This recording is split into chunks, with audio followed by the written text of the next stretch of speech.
하나님 말씀 보겠습니다. 고린도후서 11장 28절에서 33절까지입니다. 이 외의 일은 고사하고 아직도 날마다 내 속에 눌리는 일이 있으니 곧 모든 교회를 위하여 염려하는 것이라. 누가 약하면 내가 약하지 아니하며 누가 실족하게 되면 내가 약하지 아니하더냐. 내가 부득불 자랑할진대 내가 약한 것을 자랑하리라. 주 예수의 아버지 영원히 찬송할 하나님이 내가 거짓말 아니하는 것을 아시느니라. 다메섹에서 아레다 왕의 고관이 나를 잡으려고 다메섹 성을 지켰으나 나는 방귀를 타고 들창문으로 성벽을 내려가 그 손에서 벗어나노라. 아멘. 오늘 고린도후서 11장 28절에서 33절까지의 말씀을 보면 사도 바울이 복음을 전하면서 수 없는 세월 동안 많은 환난과 어려움을 당했죠. 그래서 그가 죽을 뻔한 일도 여러 번 있었고 매를 참 여러 번 맞았고 또 추위와 더위와 강의 위험과 또 바다에서 또 사람들에게 의하여 많이 여러 번 혼란과 고난을 이루 말할 수 없이 많이 당했습니다. 근데 사도 바울이 자신이 그렇게 인생을 살면서 복음을 전하면서 힘들고 어려웠던 것이 자기에게 짐이 되는 것이 아니라 사도 바울을 매일같이 마음속에 눌리는 것이 있었는데 그것은 무엇이냐면 자기가 힘들고 어렵고 고통당한 것보다도 더 힘들게 하는 것이 있었다는 거죠. 그것은 무엇이냐면 자기가 전도해서 구원 얻게 해가지고 신앙생활을 하는데 이들이 실족할까 봐 이들에게 혹시 문제는 생기지 않을까 또 이들이 신앙생활은 계속 잘할까 하는 그 염려 그런 것들이 자기를 많이 눌리게 했다는 거죠. 제가 그 복음을 전하면서 또 이렇게 목사로서 인생을 살아가면서 느끼는 게 이 사도 바울의 이 심령을 이해할 수 있는 거예요. 그러니까 성도들이 만약에 뭐 안 나왔다 그러면 얘한테 무슨 일이 있지? 마치 부모가 자식이 어디 집을 나갔는데 안 들어오면 혹시 무슨 일은 일어나지 않았는가? 잘못되지는 않았는가? 또 밥은 먹었는지 안 먹었는지 하는 그런 걱정이 있어요. 부모에게. 근데 이 주의 종에게 똑같은 은혜가 있어요. 그래서 뭐 조금만 이렇게 뭐 안 보여도 혹시 무슨 일이 있는지 없는지 이게 항상 마음에 걸려 있어요. 눈에 보아야 편안한 거예요. 사도 바울이 지금 이 얘기를 하는 거예요. 자기가 힘들고 어려운 그런 고난이나 환난은 두 번째예요.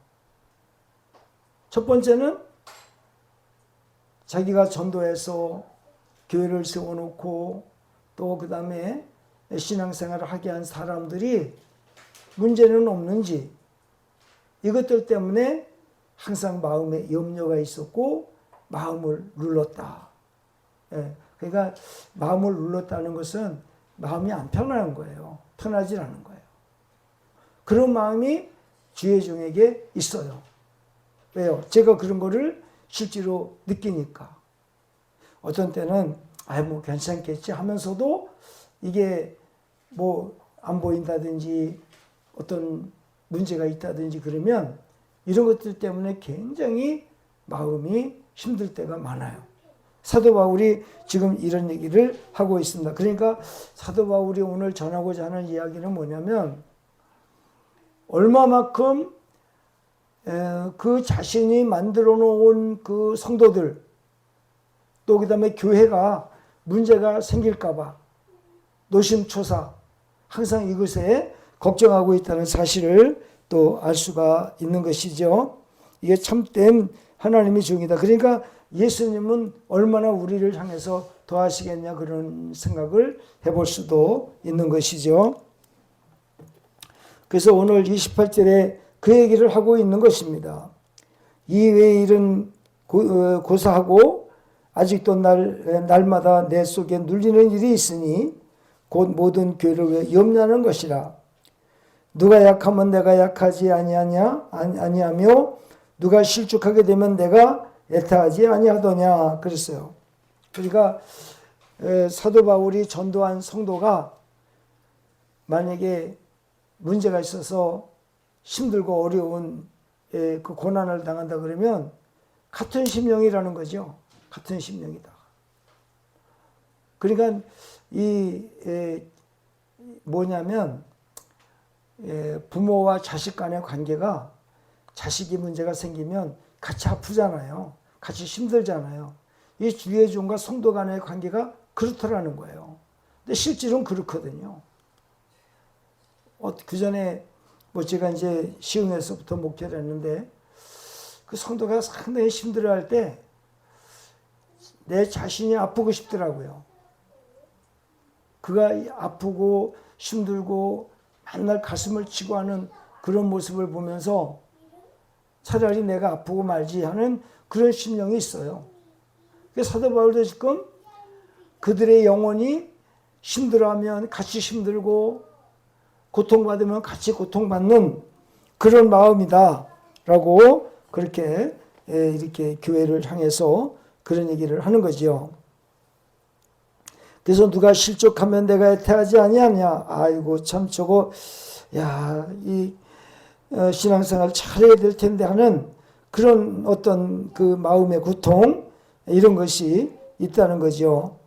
30절에 보니까 내가 부득불 자랑할진대 내가 약한 것을 자랑하리라 그랬어요.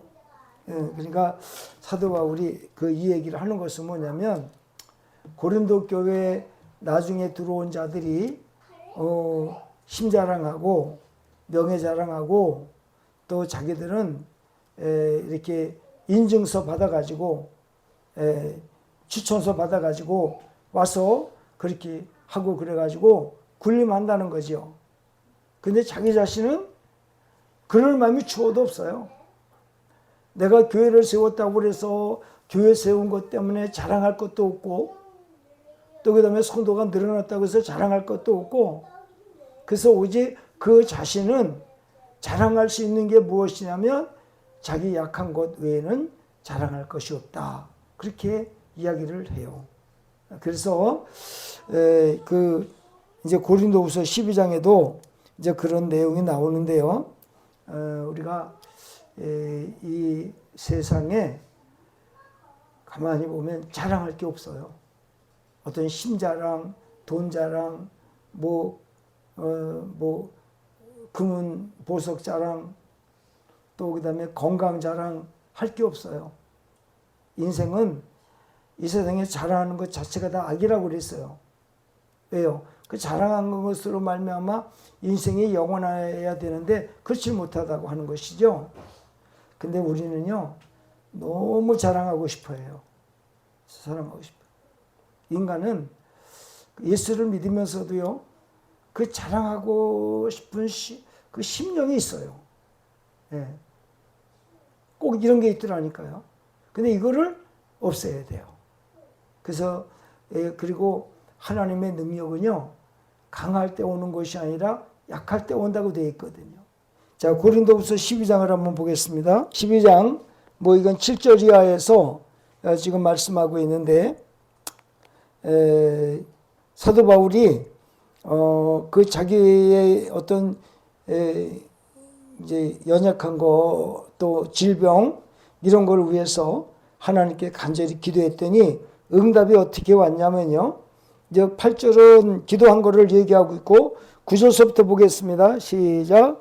나에게 이르시기를 내 은혜가 네게 족하도다. 이는 내 능력이 약한 데서 온전해짐이라 하신지라. 그러므로 도리어 크게 기뻐함으로 나의 여러 약한 것들에 대하여 자랑하리니 이는 그리스도의 능력이 내게 머물게 하려 함이라. 그러므로 내가 그리스도를 위하여 약한 것들과 능력과 궁핍과 박해와 공고를 기뻐하리니 이는 내가 약한 그때에 강함이라. 그래서 우리 주님은요, 성도들이 강하면 안 되더라고요. 강하면.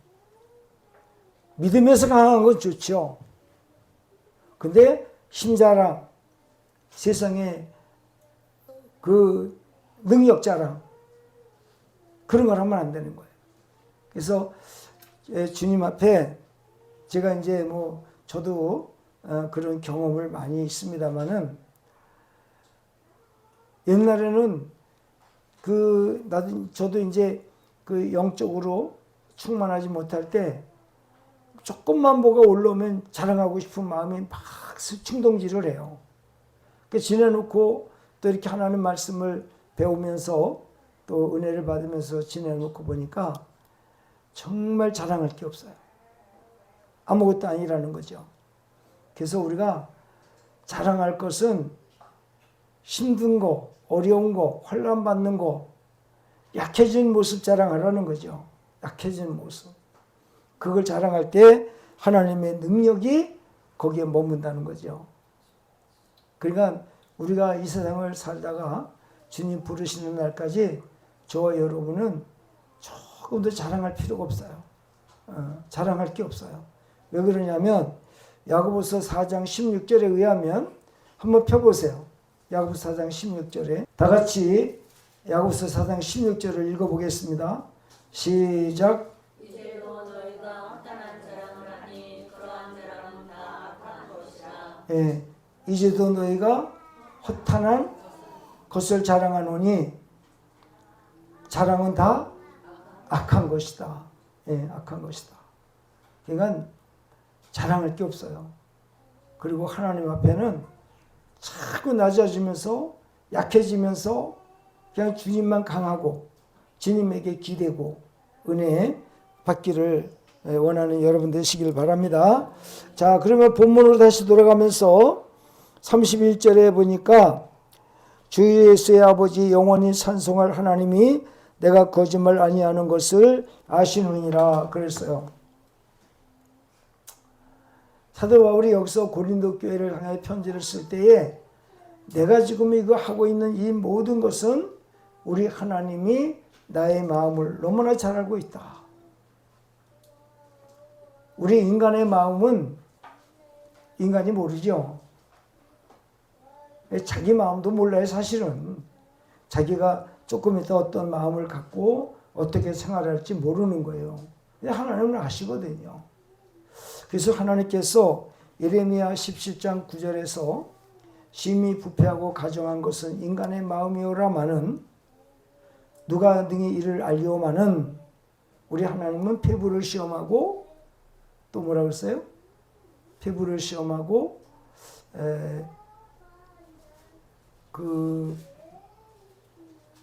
뭐를 살핀다고 그랬는데 한번 읽어보시죠. 예레미야 17장 9절에서 11절 한번 보세요. 우리 인간의 마음이 원래 그래요. 근데 하나님은 아신다고 되어 있어요. 17장 예레미야 17장 9절에서 11절까지 말씀을 한번 보겠습니다. 다 같이 읽어보겠습니다. 시작. 만물보다 거짓되고 심히 부패한 것은 마음이라. 그가 능히 알리려 원하는 나 여호와는 심장을 살피며 피부를 시험하고 각각 그의 행위와 그의 행실대로 보응하나니 불의로 치부하는 자는 자고제가 닿지 아니한 나를 품음 받아서 그의 중년에 그것이 떠나겠고 마침내 내 어리석은 자가 되리라. 예, 제가 목회를 하면서 한 가지 깨닫는 게요. 사람들이 나이를 먹으면 요양원에 들어가고 또 질병 때문에 고통받고 또 그다음에 가난하고 문제가 있는 것들은 젊었을 때 심어놓은 것들이에요. 젊었을 때 내가 20, 30대, 40, 50대 그럴 때에 정말 진실하게 주님 믿고 의지하고 또 그다음에 자랑하지 않고 그저 겸손하게 온유한 삶을 살아간 사람은요, 나이를 먹어갈수록에 건강해요. 실제로. 근데 젊어서 아무렇게나 사는 사람들은요, 그 미래가 고통스러워요. 그렇기 때문에 오늘 우리가 오늘이라고 하는 이 날이 너무 중요한 거예요. 오늘은 바로 내일에 연결되는 것을 말하고 있기 때문에 그래요. 그래서 성경을 하나 더 찾아보겠습니다. 신명기 30장 19절에서 20절 찾아보겠습니다. 신명기 30장 19절에서 20절 찾아서 읽어보겠습니다. 시작. 내가 오늘 하늘과 땅을 불러 너에게 증거를 삼노라. 내가 생명과 사망과 복과 저주를 내 앞에 두었은즉 너와 내 자손이 살기 위하여 생명을 택하고 내 하나님 여호와를 사랑하고 그의 말씀을 청종하며 또 그를 의지하라. 그는 내 생명이시요 내 장수이시니 여호와께서 내 조상 아브라함과 이삭과 주리라고 맹세하신 땅에서 네가 거주하리라. 아멘. 그러니까 여러분 우리가 이걸 알아야 돼. 내일의 계획은 있는데 오늘 아무렇게나 살면 안 된다는 거죠. 내일의 계획을 세우는 것보다 오늘 하나님 앞에 진실하게 영광을 누리면서 살게 되어지면 오늘 여기 20절의 말씀이 그거거든요. 여기 그 19절에 오늘 내가 천지를 불러 증거를 삼는다 그랬거든요. 뭐가 알고 뭐가 안다? 하늘이 알고 땅이 안다. 하나님은 그걸 증거로 삼는다는 거예요. 내가 하는 일을 하늘이 알고 땅이 안다라는 우리 말이 그런 얘기를 했지만은 성경에 친히 이렇게 말씀을 하고 있어요. 있다라고 하는 거예요. 그래서 오늘 너희가 생명을 택하라. 하나님의 영광 돌리는 삶을 택하라. 선한 인생을 살아줘라. 그러면 너희가 미래의 생명이고 미래의 장수이고 또 그 다음에 미래에 너희에게 약속한 그 땅에서 행복한 인생을 살 것이다라고 미래를 예언하는 거예요. 미래를 예언한다. 근데 미래는 계획을 많이 세워놨는데 오늘 아직 교만하게 사는 거예요. 그러면 미래 장담 못해요. 그러니까 여러분들이 젊었을 때에 선한 일 많이 하시고 하나님께 영광 돌리고 신앙생활 잘해보세요. 늙어 하나님 부르시는 받을 때까지 절대 고통이 없어요. 늙을수록 고통이 없어요. 살아온 삶을 결과를 말해주는 거니까. 그래서 이제 제가 이렇게 이제 주변에 장로님들이고 또 잘 되시는 분들 보면 성격이 굉장히 온화해요. 따뜻해요. 겸손하고. 되게 보면. 근데 교회를 다녀도 성질이 불같은 사람들이 있어요. 그 고혈압 이런데 조심해야 된다. 그래서 이제 제가 수많은 사람들을 이렇게 상대하면서 그렇게 이제 기도를 해주면서 또 치유 사역을 하면서 보면 되게 그래요, 되게 성격들이 나타나요. 왜 그런가 하는 걸. 그 이제 요즘에도 그렇지만은 그 권사님들, 특히 권사님들 보면은 그 여자분들이 그런 부분이 돼. 그 알량한 자존심이 굉장히 강해요. 그거 없어도 되는데 그 알량한 자존심이 그 인생을 그렇게 자꾸 문제를 만들어내는데도 불구하고 그걸 없어지지 못하는 거예요. 그 자존심, 알량한 자존심 내려놓으시기 바랍니다. 내려놓으세요. 그리고 그냥 가스러지지 말고 온화하고 따뜻하세요. 그래야 쉼을 얻는다고 돼 있잖아요. 그래서 우리가 성경을 보면서 깨닫는 게 뭐냐면 수고하고 무거운 짐진 자들아 다 내게로 오라. 내가 너희를 쉬게 하리라. 나는 마음이 온유하고 겸손하니 너는 내게 내 멍에를 배우라. 그러면 너희가 쉼을 얻으리니 이 짐은 쉽고 가볍다. 마태복음 11장 28절 31절까지 그런 말씀을 하고 있거든요. 그러니까 진정한 인생의 쉼은 온화하고 따뜻한 데서 겸손한 데서 쉼을 얻을 수 있는 거예요. 예. 그전에도 이제 어릴 적에 친구들하고 싸움을 하잖아요. 그러면 때리면은 뭔가 불편해. 이게.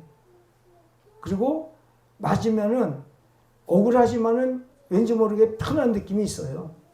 예.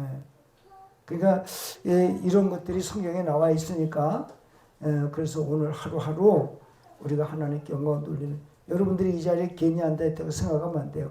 이 자리에 앉아있는 것만큼 미래의 축복이에요. 아직은 100%거든요. 왜? 갈라디아서 6장 6절에서 8절까지 보면 그 6장 6절에는 너희를 가르치는 자들에게 순종하고 복종하라. 하나님을 만으로 여기지 말아요. 없이 여기지 말라. 사람이 무엇으로 심든지 그대로 거두리라. 육체를 위해 심는 자는 썩어질 것을 거두고 성령을 위해 심는 자는 영생을 거두리라 그랬죠? 8절까지예요.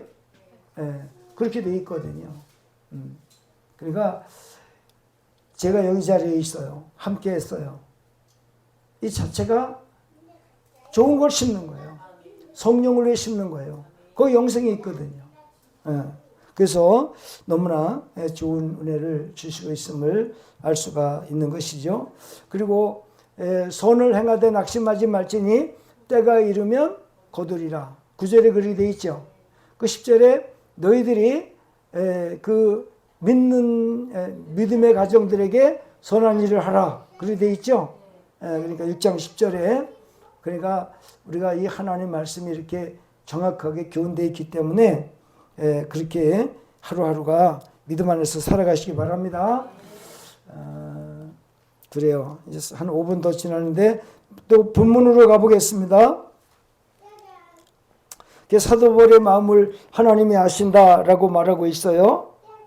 그리고 32절에 보니까 다메섹에서 아레다 왕의 고관이 나를 잡으려고 다메섹 성을 지켰으니 쓰나 나는 광주리를 타고 들창문으로 성벽을 내려가 그 손에서 벗어났노라 그랬어요. 이것은 사도행전 9장에 보면 24절 이하에 보면 사도 바울이 예수 믿는 사람들을 잡아서 그냥 감옥에 집어넣고 또 그들에게 고통을 주었거든요. 그러던 사람이 사도행전 9장에 예수님 그 사도 바울이 다메섹으로 예수 믿는 사람들을 잡으러 가서 그들을 잡아서 옥에 가두고 그들에게 이제 여러 가지 박해를 가하려고 가는 도중에 예수님을 만나죠. 예수님 만나가지고 예수님께서 사도 바울에게 야, 너 지금 내 그 뒤꿈치에 가시채가 있는데 그걸 뒷발질하기가 얼마나 너 힘들고 어려우냐. 주여 네 시오니까. 그러니까 예수님께서 네가 핍박하는 예수라. 그래 예수님께서. 그러니까 그냥 밝은 빛이 그냥 강하게 내리쬐고 사도 바울이 그냥 풀썩 엎드러져 가지고 눈이 안 보이죠. 눈이 멀었죠. 그래서 너는 다메섹으로 가서 아나니아를 만나라. 그가 너를 기다리고 그가 너를 인도할 것이다. 그 사도 바울이 다메섹에 들어가 가지고는 3일간 금식을 합니다. 그리고 아나니아가 그 사도 바울을 기도를 하니까 눈에서 비늘 같은 것이 벗어져 가지고 보이기 시작을 했죠. 그 다음부터 다메섹에 들어가서 다메섹의 저기 예수 그리스도를 믿는 자들을 박해하고 핍박하고 그들을 잡아서 감옥에 넣으려고 그러는데 반대가 됐죠. 오히려 그들에게 예수를 증거하는 거예요. 예수. 그러니까 그들이 깜짝 놀라죠. 세상에 사울같이 더 무서운 사람이 없었는데 이거는 오히려 반대가 되었으니 그 기독교인들에게는 굉장히 좋지만은 유대인들에게는 눈에 가시가 되어버리고 말았어요. 그러니까 유대인들이 그 예수를 잡아 죽이려고 혈안이 되어 있어요. 그래서 사도행전 9장 24절 5절 한번 보겠습니다. 거기 보니까 사도 바울을 잡아 죽이려고 성을 지켰는데 광주리로 달에 내리는 사건이 벌어집니다. 23절로부터 한번 보겠습니다. 시작. 지남에 유대인들이 사울을 죽이기를 공고하더니 그 계교가 사울에게 알려지니라. 그들이 그를 죽이려고 밤낮으로 소문까지 지키고는 그의 제자들이 밤에 사울을 광주리에 담아 송벽에서 달아 내리니라 그랬어요. 그러니까 이 얘기를 하는 것은 뭐냐면 이렇게 위험한 속에서도 하나님 나를 지켜주셔서 복음을 전했다. 그러니 나를 오해하지 말라. 그리고 고린도 교회 성도들에게 너희들에게 온 자들은 진심이 없는 자들이다. 실로 내가 너희들을 향해서 다시 한번 고문하노니 속지 말라고. 그리고 사도 바울의 본심과 사도 바울이 행하는 그런 모든 일들을 여기서 간증과 같이 간증하는 것처럼 해서 복음을 전하고 있는 것을 우리는 보았습니다. 어떻든 여러분, 하나님 앞에는 진실이 아니면 하나님한테 통하지 않아요. 은혜가 안 돼요. 진실하지 않으면. 그래서 정말 주의 종이 성도를 사랑하는지 안 하는지 그 진실 속에 그 은혜가 있어요. 진실하지 않으면 은혜가 없어요. 능력도 안 나타나거든요. 가짜에게 무슨 능력이 나타나요. 그러니까 요즘에 그러더라고요. 어느 목사님이